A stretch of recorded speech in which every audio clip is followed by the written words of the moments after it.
Hello guys, ang lulutuin ko naman ngayon yung mag-fried chicken tayo. Pero hindi mantika ang gagamitin ko. Ilagay ko sa air fryer kasi yun yung gusto ng alaga ko.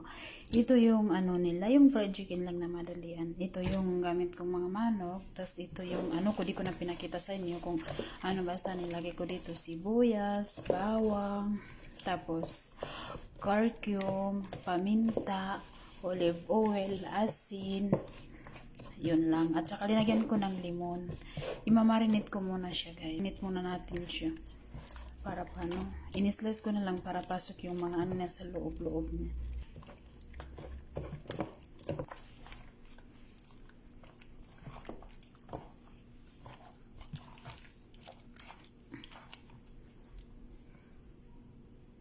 Ayan na siya, guys.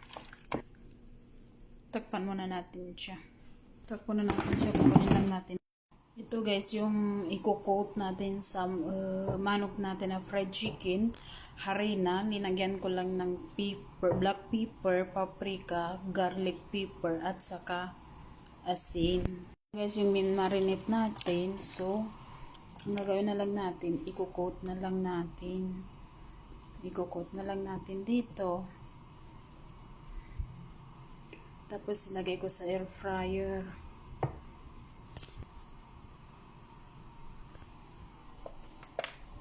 Sakto lang yung linagay natin ng harina guys. As you can see, napatapos na rin ako. Ito na siya guys. Oh. Air fryer ang gagamit ko guys. So, i-180 muna natin yung temperature niya para yung degrees Celsius niya. Tapos, lagyan man natin ng 20 minutes. Tapos, ilagay na natin yan ng dahan-dahan. Upload ko lang kayo guys pag maluto na. Ang ganda ng hangin sa labas sa bintana namin. Binuksan ko yung bintana.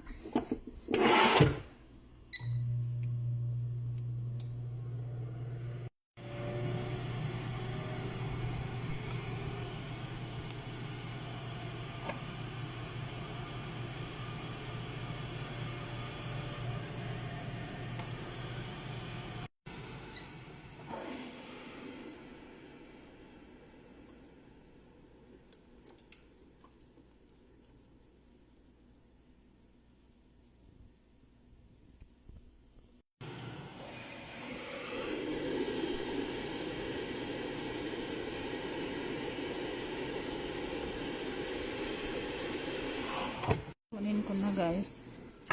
Lagay ko na lang dyan. Ang init.